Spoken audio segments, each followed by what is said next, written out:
All right, I think if technology is doing what it's supposed to be doing, you're going to be seeing me on screen.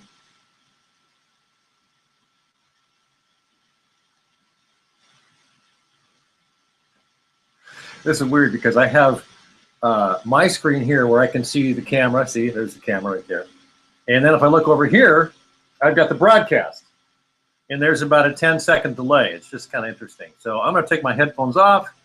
I'm going to put the screen share on so you can see the, here's myself twice. And then you can see the screen share, which we'll do here in just a second. Anyway, 9:01. I don't want to make you wait too long. I do appreciate you being here very much so. My name is Tim Patterson, and we will start this in about 30 seconds. We'll just get to it. I think what I've got today is probably about 35 minutes long. We're not going to go the full hour. I can't see that happening. But we'll have fun, and I'll get into these 27 rules of trade show marketing, and then we will give you a chance to get that ebook at the end as well. Once again, I'm Tim Patterson, Trade Show Guy. I'm the co-owner of Trade Show Guy Exhibits here in Salem, Oregon. We're a project management company that works with some of the top designers and fabricators and suppliers in the country to give our clients the best exhibits around. I also do a little consulting. I do a lot of blogging. I've been in the industry 14 years this week. I did the math. It was actually 14 years ago this week on April 15th that I started in this industry. I've been blogging at TradeshowGuyBlog.com since 2009, January 2009. And really my whole goal on that was to let people know that the stuff that I'd learned over the years, talking to consultants and clients and exhibitors and things on how to be a better exhibitor. That's exactly what that blog is about. And it talks about social media, it talks about booth design, trade show booth staffing, everything is in there.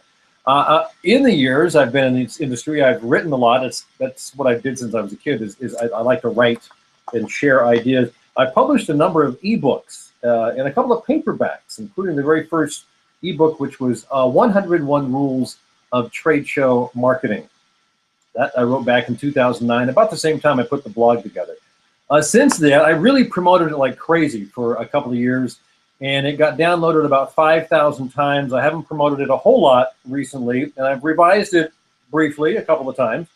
I thought it would be fun to kind of dust it off and bring it back out and do a webinar based on those rules. I just took the first 27, and I picked the number 27 randomly, thinking, you know, if I pick 27, I can probably spend a minute or so talking about each one, maybe a minute and a half, getting into some of the wherefores and why you do that, and some of the explanations, and make, you know, half an hour, 45-minute webinar out of it. So that's why.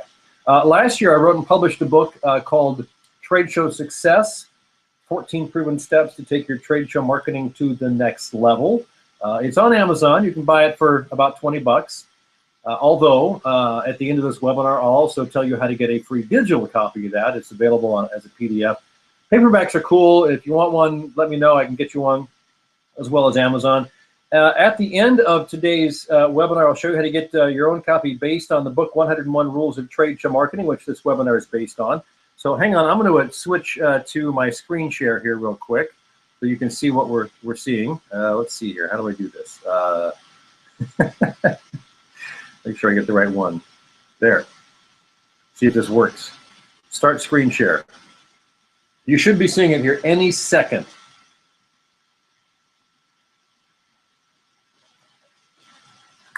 There it is. 27 Rules of Trade Show Marketing. That's me standing next to the Marley Coffee guy at Expo West last month down in Anaheim. It's a show I've gone to for 12 or 13 years. I have a number of clients there. I do a lot of booths and projects in the natural product space. Some of the clients include Bob's Red Mill, which I worked with for 10 years, Nancy's Yogurt, Highlands Homeopathic. We did a Kettles booth before they got sold 2 or 3 times, and I heard they're getting sold again to a company on the East Coast. But we did that was actually the very first booth I ever sold. That was in 20, do the math here, Tim, 2002. We also have done booths for Nature Care out of Denver, although they're headquartered in the United Kingdom. Anyway, the list goes on and on. So at the end of today's webinar, I'll show you how to get your free copy of the ebook, 101 Rules of Trade Show Marketing. I'll invite you to join us online, show you where to do that. Invite you to subscribe to the Trade Show Marketing newsletter, which comes out once a week. Tell you a little bit more about TradeshowGuy exhibits. So let's get on to the rules. Number one rule. What is your objective for this show? I know that's a question, but it's really a rule. You got to figure out what your objective is for this show, keeping in mind that every show is a little bit different. You've got different audiences, different markets. You may be promoting different products. They may be only different by degrees, a couple of degrees, but nonetheless, if you are very tuned into what that audience is, maybe this is a B2B show versus a B2C show, or it's a B2B show in a different niche than you're used to doing. You might want to refocus your efforts on exactly who that audience is and who you're trying to bring to your booth. You've got different competitors at each show. So figure out what your first objective for the show is, and you probably have second or third objectives. I like to go back to the story I heard early on in this industry, that there was a company that exhibited at a show, big show, and so they put on a big booth, but their goal was really to get to see one guy. Everything else was gravy. They figured if we get to this one guy and have a half an hour or an hour meeting with him and make a deal with him, which is what they really wanted. They had a hard time getting through to the guy. They sat down with him, they made the deal, and so they got what they wanted. They sat down with one guy, like the CEO of some company they wanted to do business with.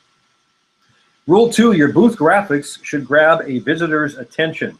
You know, this generally means something big, something bold. This is not the time to think small. Think of what your competitors are doing because, hey, they're going big. So you're thinking about big in bold, simple images, bold statements or questions. This photograph here is a small 10 by 10 booth we did for a company called Wow Baking, and their logo is this big round circle with a bite taken out of it. So we put this in the back of the booth. It's very striking, but it grabs your attention. It's exactly what it is. It's the logo, and it's big, and they don't have much else on there, so that's a good thing. You can show off your company and your products, use very little text, use high-resolution graphics. You want to be able to read a booth from about 30 feet away. I mean, so that you can see at a glance what it's all about. We could go into the graphics for a lot of reasons, and there's chapters in my book about booth graphics, but basically your booth graphics should grab a visitor's attention. Number 3, rule 3, put yourself in the visitor's shoes and ask, what's in it for me? You know, it's easy to think about what you want to tell people, but also spend time thinking about what your visitor is seeing. It's hard to be objective, but if you can get a neutral third party to give you some feedback on booth design, graphics, and so on prior to creating the booth, you may get some invaluable insight into what your visitors see as important and what is not important to them.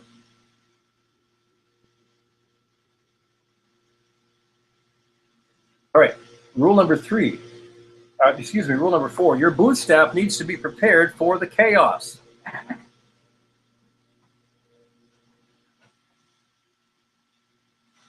So what do I mean by that? Well, we will talk about booth staff training on a couple of rules today, several of them actually. But what is so important here is to understand that the trade show floor is not like meeting someone in a retail setting or sitting down with a potential client in an office. Much different situation. The trade show floor is very chaotic. Being prepared also means, you know, wearing the right shoes, knowing their schedule, knowing what the company's goals are, and having buy-in to all that the company is trying to do at the show. Being prepared also means realizing that working at a trade show is work. It's not play. Sure, you can have some fun there. There's certainly opportunities to have fun, but the days will be long, the nights will be short, so eat right, don't drink to excess, take care of yourself. Just be prepared for the chaos of the 3 or 4 days that the show usually lasts. Rule number 5, attract a crowd. The bottom line of trade show success is this. The answer to trade show success lies in being able to attract the crowd and then knowing what to do with it. So, attract a crowd. A lot of different ways you can do that. You can have a great booth that simply just draws people in. You can have an awesome product that people have to know about. You can hand out samples. You can have a demo station there so people are always able to put their hands on something. You can have a professional presenter that really knows how to communicate your booth in an entertaining way, your product and your service in an entertaining way. Very popular in the tech industry, not so popular in the natural products industry to have a professional presenter. But I have seen celebrities. Celebrities attract the crowd. You know, minor league celebrities. I don't think you're going to get like Brad Pitt or somebody like, you know, the top-notch celebrities. But you will, on occasion, get famous authors, things like that, TV hosts and whatnot, that are going to be able to be rented for an hourly fee, an appearance fee, and they'll sit there and sign books. And those kinds of folks can really draw a lot of people to your booth. So you need to learn how to attract a crowd. Rule 6, get the media involved. Press releases. These would be, you know, touting new products, appearances by CEOs or other management and so on. Make sure you, over the years, keep contacting media to continue to build relationships with industry outlets or making or appropriate mainstream media outlets. Make pre-show materials available in the press or media section of your website. You do have a press section on your website, right? Good. So that would be photographs, product descriptions, company history, press releases, management bios, whatever you feel is important to help get your message out. If you don't have the resources to do all this media outreach in-house, you might consider working with an agency that has the skills and contacts and know-how to create the press releases, arrange interviews, and work with the media. I've seen this done very, very effectively. It could be that the company is a very strong company, but they just need the specialty, the special skills that an agency can bring to them. So they hire them for a specific show. They even come to the show. They make sure the arrangements are made so that every hour of every day is booked with some outlet, some media outlet, or maybe an interview or something like that. So they're always doing something that gets their name out there, that gets the media involved. Rule number 7, engage your visitors by asking open-ended questions. And this kind of goes back to booth staff training and preparation. Booth staff should know how to ask great questions to elicit information from visitors. So there's closed-ended questions, or open-ended questions. So what is a closed-ended question? Well, that would be a yes or no question, like, hey, are you enjoying the show? Pretty straightforward answer. Yes, no. Is there anything I can help you with? No. Those are pretty easy to answer, and the people are gone. Open-ended questions. Makes people think, requires a longer answer. So what kind of things are you looking for at this show?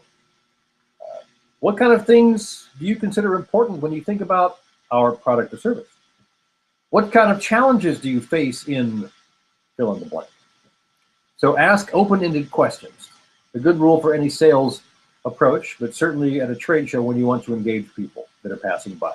If you can stop someone on the tracks with a great question, well, you've done a long way to attract their attention and get them interested in what your product is.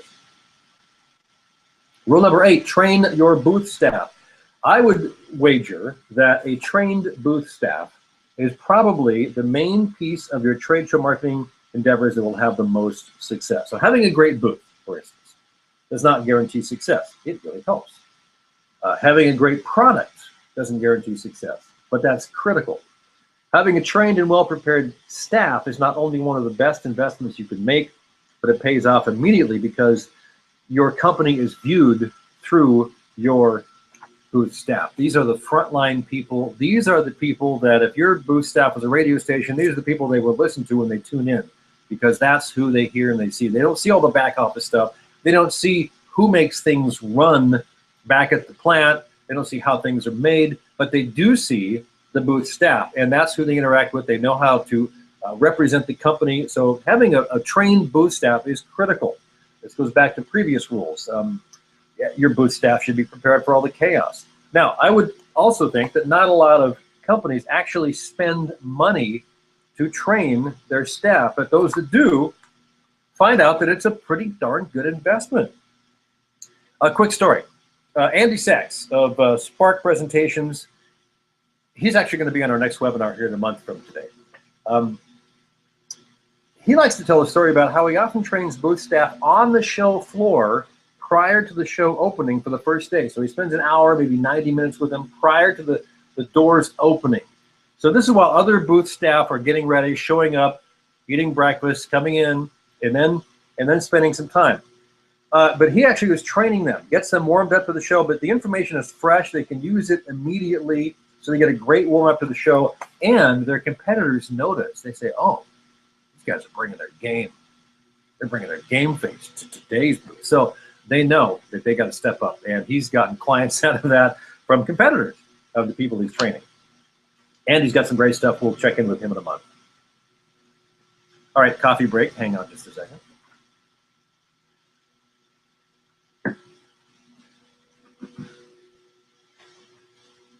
Rule number 9, giveaways should be tied to your products.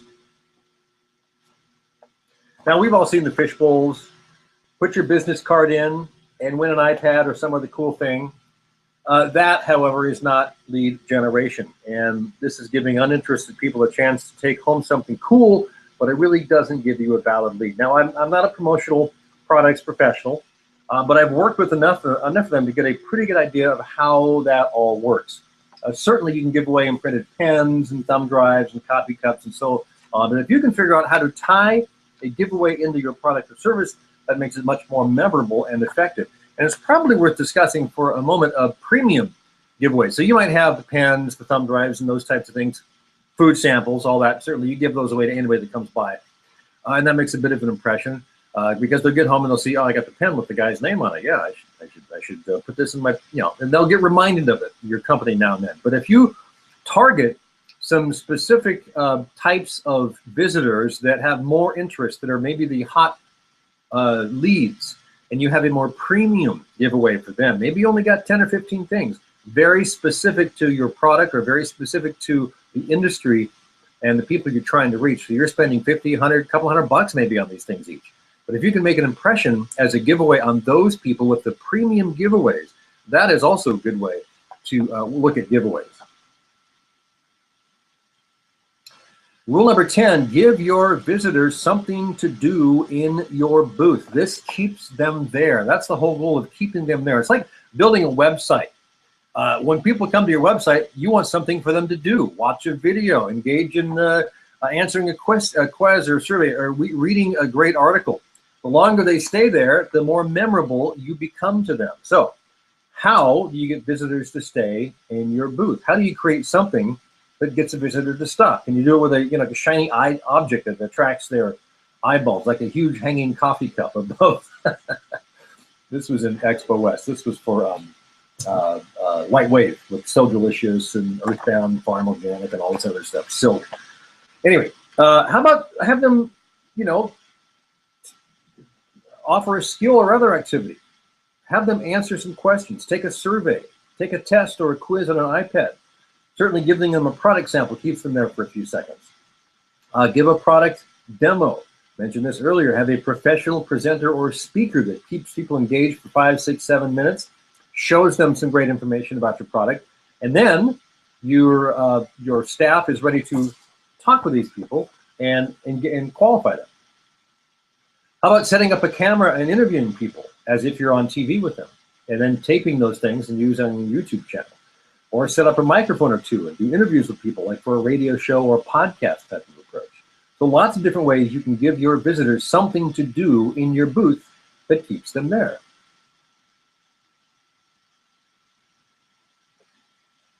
Rule number 11, learn to politely disengage those non-prospects. When you find out that Susie is not interested in your product, you probably don't want to spend a whole lot of time with it, but you don't want to be impolite to them. Most visitors, when they're passing by your booth, will self-select based on your graphics and your product.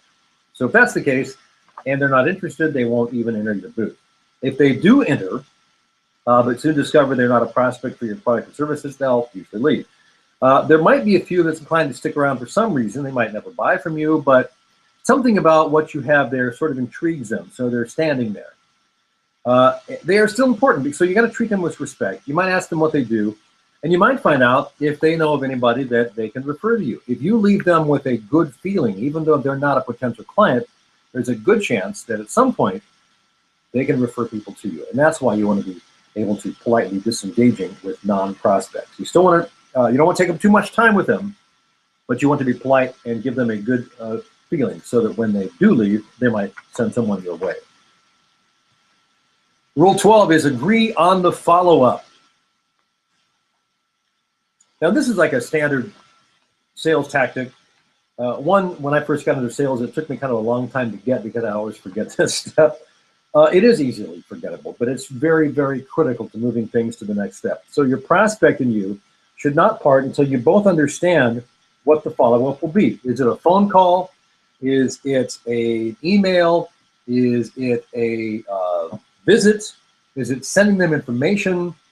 Is it sending a product sample or an order form? When you want to make sure also everyone agrees on all this, as well as when that follow-up will take place. So once everyone has agreed on the follow-up and it is entered into the calendar or some sort of CRM, customer relations management tracking, then and only then should you let the prospect lead, especially if they're a potential client.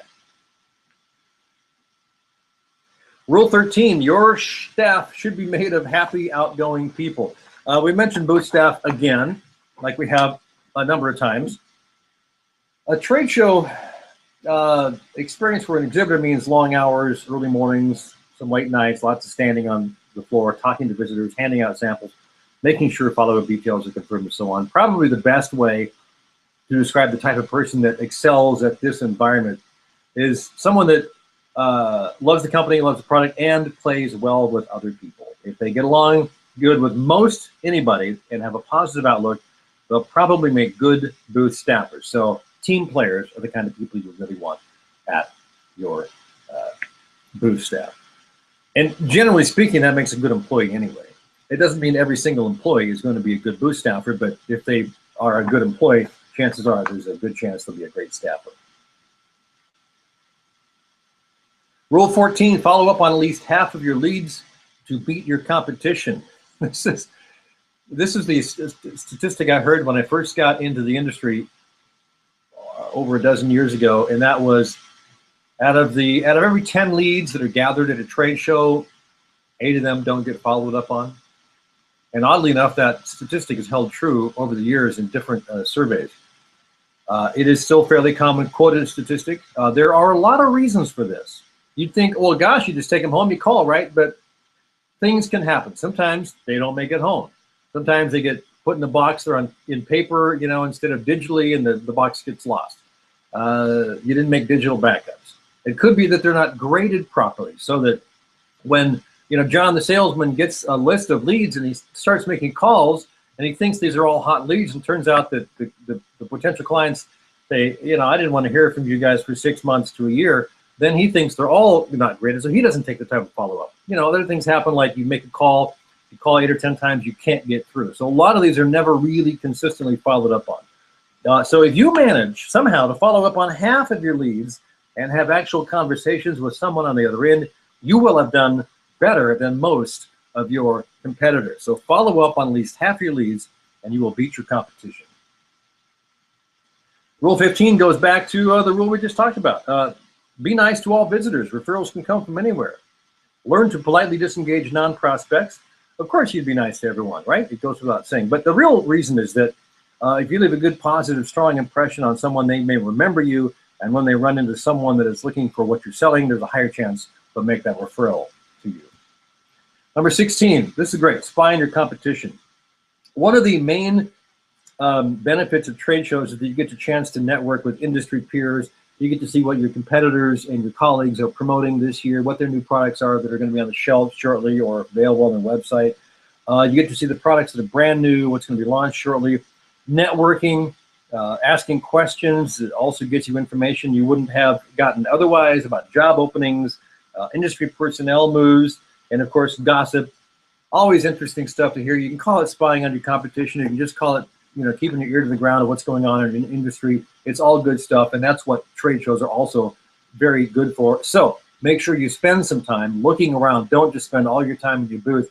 Make sure you have enough staff there so that you can cut loose for a couple of hours on a daily basis and walk the floor and talk with other exhibitors. Rule 17, don't miss any of these. Pre-show marketing, show execution, and post-show follow-up. I put this rule in, even though these topics are covered elsewhere in the ebook, because you should think of them as a single, continuous, flowing task. It's all a chain. They're all separate and distinct items, but if you miss any of them, the other parts tend to become a little frayed around the edges. Don't expect the same results if you missed a pre-show marketing, for example. You don't reach out to people and let them know. Or certainly if you missed the post-show follow-up, you're not going to get much out of it. And of course, even in the execution mode, you know, you're going to the show, there are many things that you can fail to do in the execution of the show itself that makes your results less than desired. So think of all those three items, pre-show, during the show, and post-show follow-up as a chain. And if you have a weak link in the chain can break and your results will really fall off. When it comes to trade show planning, plan ahead. Things always take longer than you think. Now, when I wrote this rule in this book, I was mainly thinking of graphic design and production, but hey, all items in a trade show plan can run into snags. And since you're aiming for a date on the calendar and the date is not going to move, a couple of snags can really put you behind the 8 ball. So to get a really good idea of how long things take, you either have the experience because you've done it for years and you know that graphic design and production takes a long time, design of a booth takes a long time, building it, those types of things. Or you should just talk to exhibit house or your graphic designer or production team and ask them. And then once they say, well, it's going to take 3 weeks to do this, you know, you add another, I'm saying 30 to 50%, so that you have 4 weeks or 4.5 weeks before you start submitting files to make sure, because things can go wrong. That doesn't mean that exhibit houses can't turn things around on a dime. It happens all the time. After all, we want the business and we'll move heaven and earth to get it done. But even the vendors we work with are not immune to the occasional glitch. And, you know, we are unable to move those dates on the calendar as well. We don't have that capability. So plan ahead. Things always take longer than you think. Rule 19, grab a copy of the show book and stick it in your library, even if you don't open it more than once or twice. Now, show books, I don't believe are as common as they used to be because so much of that information has gone digital. A lot of shows have their own apps you download.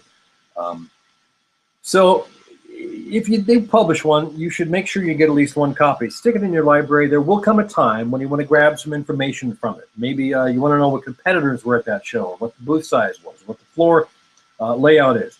Certainly a lot of that's available online, but if you can just pull it from your shelf and look through it, you're going to find out things that are useful to you. So grab a copy of the book and tuck it away. Rule 20, survey your visitors.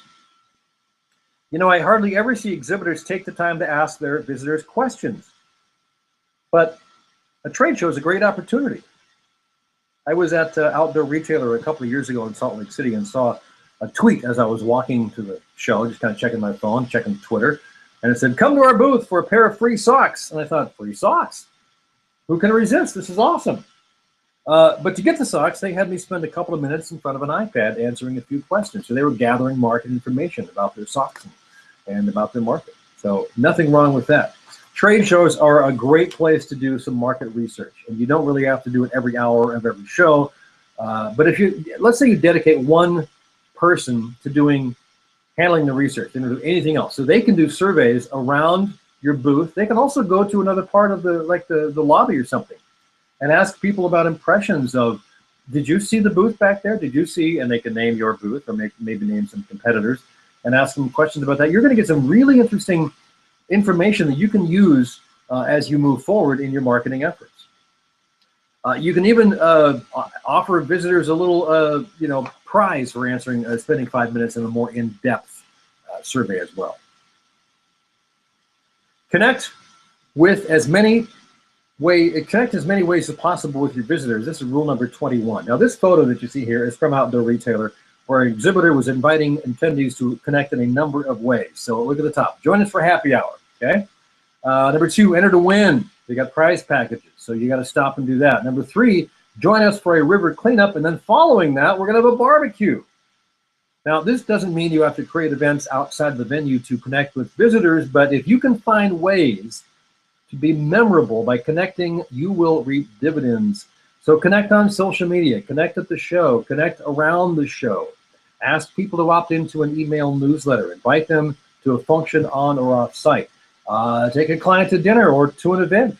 Invite them to follow you away from the show on Instagram or your YouTube channel, wherever. So what can you come up with that you can offer as a way to connect with your visitors? Rule 22, brand yourself often. You know, this could be using a lot of the square footage of your booth surfaces to put product or branding messages there. I've seen booths which virtually every square inch has some sort of product placement. Nothing wrong with that. You can overkill, but at a trade show, it's probably too hard. Hanging sign often draws people's attention from a long ways away. You can see in this picture, there's a couple of hanging signs up there that you can actually see from 100, 150, 200 feet away. Tells you where a booth is. Each show usually offers opportunities to sponsor things, like in the show book or banners out front or as a premium sponsor. Those types of opportunities are offered at virtually every show because it helps pay for the show. But those are great ways to get your name out there as well. So brand yourself often. What does it take for you to get your brand name and logo in front of more people? Consider them all and do what makes sense to you, your situation, and your budget. Number 23, don't underestimate the power of good exhibit lighting. Exhibit halls are notorious for having poor or inadequate lighting. You know, the ceilings are 50 to 70 feet up there and the light just doesn't reach the floor as strong as it should. Not really their fault. They're simply too high. LED lighting has decreased in cost and increased in effectiveness, which means a lot of exhibitors are going that direction. So talk to lighting experts at your exhibit house to determine what is right for your booth. Make sure your booth and products stand out with good lighting. I would not go to a show without good lighting on certain areas of my booth, especially product placement areas. Rule 24, does your booth truly represent your brand? Another question rule. When you're walking the trade show floor, some booths stand out simply because they so accurately nail the brand that they represent. You look at a booth, you think, that's exactly what I thought that booth would look like. Not every booth is like that. But if your designer is able to tell a story with graphics and materials and design that fits so well with the company's image, you can't imagine it looking any other way. Good 3D exhibit designers are worth their weight in gold. They know how to uncover the brand's image and meaning and tell that story with materials in a 3D space. They take into account the way people perceive your brand. They take into account traffic flow through your booth, materials, colors, everything. So a booth that truly represents your brand is worth a lot. All right, rule number 25. Purchasing a booth costs 2 to 3 times as much as renting it. Now, this used to be a good rule of thumb perhaps 5 to 10 years ago, but there are so many good rental options that sometimes the so-called rule of thumb doesn't stand up as well.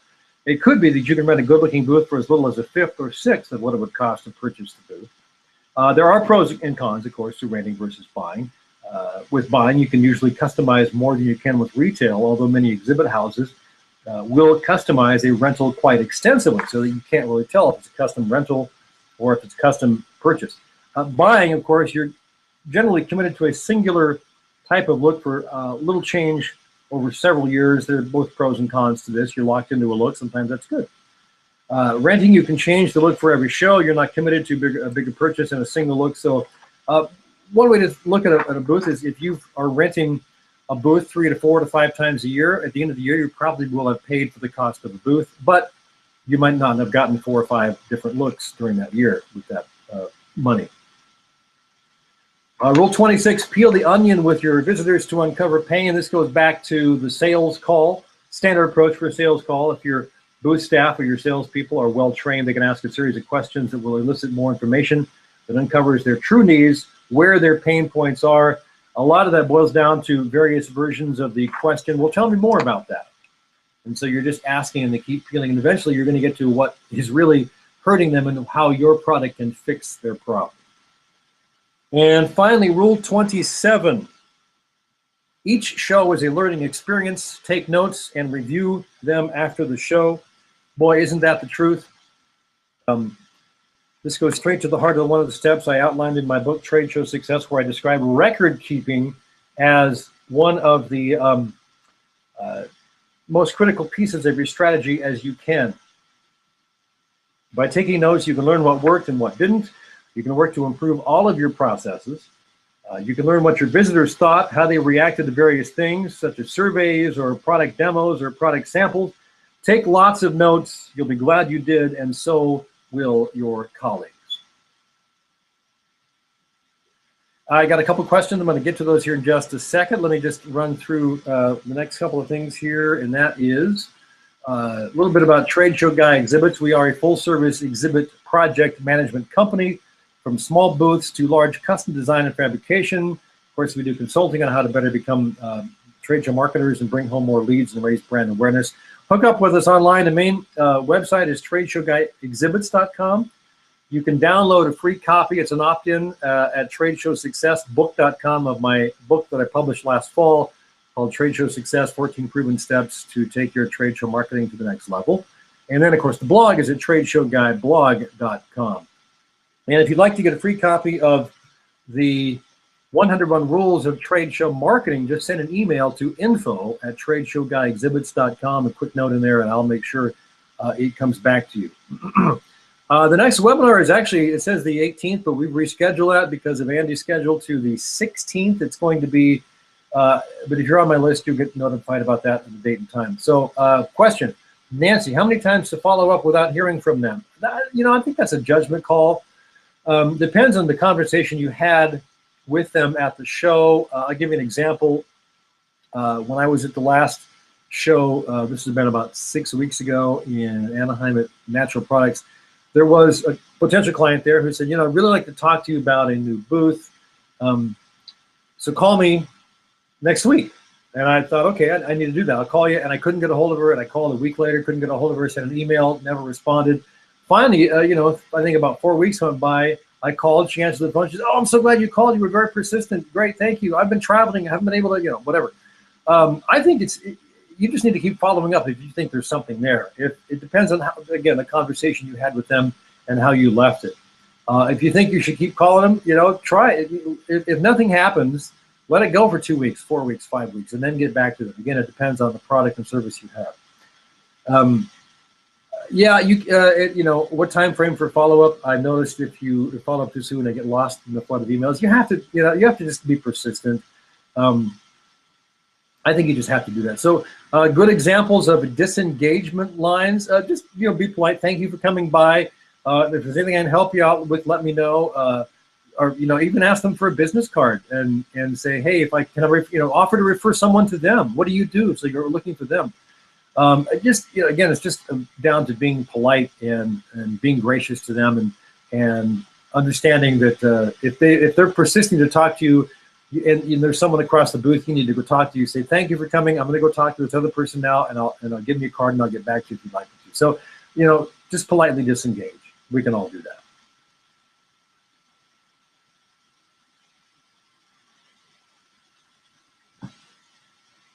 Well, I intended this to go about 35 to 40 minutes, and I think we've made it. And I really appreciate you coming here. We didn't have a lot of folks today, but this is going to be online. It'll be posted on the blog. It'll be on YouTube shortly. So the email will go out to get people to come watch this. I know that sometimes webinars get a lot of people, sometimes they don't. But I'm always impressed by how many people come back later to to review a thing. So again, I thank you for coming. The next webinar is May 16th, and it is called, if you go to TradeshowGuyWebinars.com, you can sign up for it here in about the next hour. Let me think. It's called Make Yourself Memorable, Attracting Quality Prospects. I'm trying to think of the title because I worked on this yesterday. Attracting Quality Prospects at a Trade Show. Anyway, it'll be a great one. It'll be with Andy. Andy's terrific. You're going to love him. Thanks again for coming by today. I'm Tim Patterson, Trade Show Guy Exhibits, Trade Show Guy.